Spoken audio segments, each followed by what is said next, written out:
Good morning students. ఈరోజు మన ఈ వీడియోలో నిన్న జరిగినటువంటి నవోదయ ఎగ్జామ్ 9th క్లాస్కి సంబంధించి కీ పేపర్ ఒకసారి చూద్దాండి.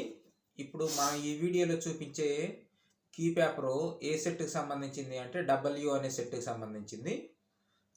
ఈ ఒక్కటే కాకుండా రిమైనింగ్ సెట్స్ కూడా ఈ వీడియో చివరిలో మీకు ఎక్స్ప్లెయిన్ చేయడం జరుగుతుంది.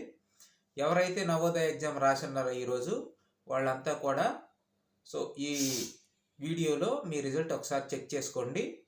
అలాగే ఈ పేపర్లో ఉన్న క్వశ్చన్స్ని బట్టి నెంబర్లు వేరుగా ఉన్నప్పటికీ కూడా అన్నిటిలో కూడా ఏంటి అంటే సేమ్ బిట్స్ ఉంటాయి, కాకపోతే క్వశ్చన్ నెంబర్ మారిపోతూ ఉంటుంది. ఇప్పుడు నేను ఇక్కడ చూపించే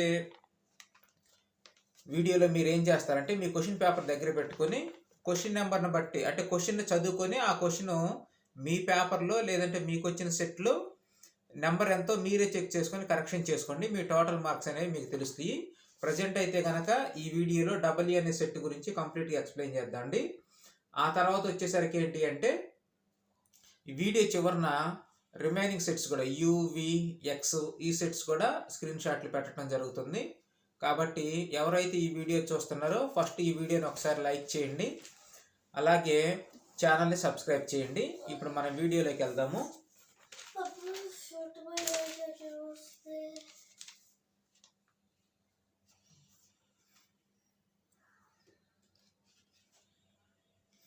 ఓకే, ఫస్ట్ హిందీ పార్ట్ వస్తుంది, ఒకసారి చూద్దండి.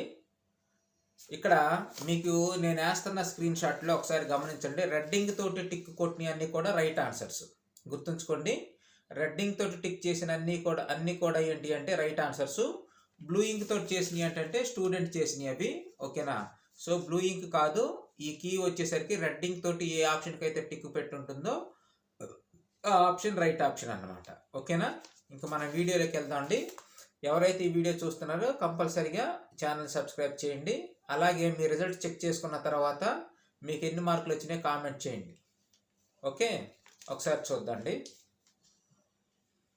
First question B, second question B, third question C, fourth question A, fifth question B, sixth question D, seventh question B, eighth question C, ninth question C, 10th question A.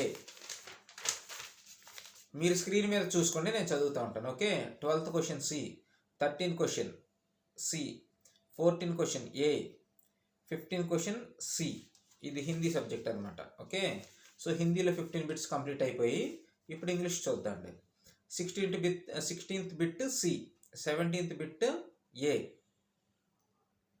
18th bit B, 19 C, 20 C, 21 B, 22 23 B, 24 B, 25 B, 26 C, 27 B, 28 C, 29 A, 30 C. ఇప్పుడు మ్యాథ్స్లోకి వచ్చేద్దండి. English complete అయిపోయింది. 31 నుంచి maths. 31 A, 32 C, 33 D, 34 A, 35 B, 36 B,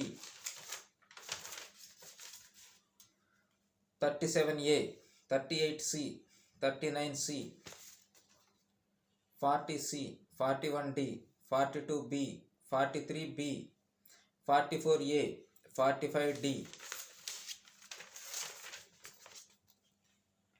46 A, 47 A, 48 A, 49 A, 50 D, 51 D, 52 C, 53 C, 54 B, 55 C, 56 B, 57 A,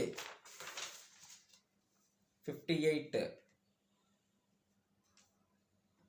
59 A, 60, 198 A, 61 B, 62 B, 63 D, 64 C, 65 A. ఇంతటితోటి maths complete అయిపోయింది. ఇప్పుడు మనం general సైన్స్లోకి బిట్లు చూస్తున్నాం అన్నమాట. Okay, 66 C, 67 A, 68 C, 69 B, 70D, 71C,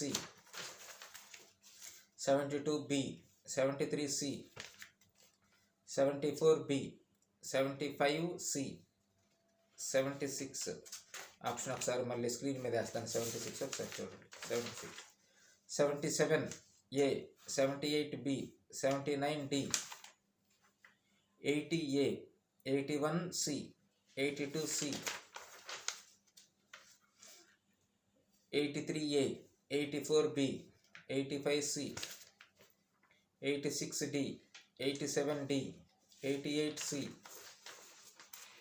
89B, 90B, 91A, 92D, 93A, 94D, 95C, 96C, 97C, 98C, 99D, 100B. So ఇదన్నమాట. So ఇది వచ్చేసరికి ఏంటి అంటే సెట్ డబ్ల్యూకి సంబంధించిన క్వశ్చన్స్. ఇప్పుడు మీకు రిమైనింగ్ సెట్స్ స్క్రీన్ మీద వేస్తాము. ఎవరైతే రిమైనింగ్ సెట్స్ ఉన్నారో వాళ్ళు ఏం చేస్తారంటే వీడియోని పాజ్లో పెట్టుకొని మీ సెట్ వచ్చినప్పుడు దాన్ని పాజ్లో పెట్టుకొని కరెక్షన్ చేసుకోండి. Thank you for watching this video.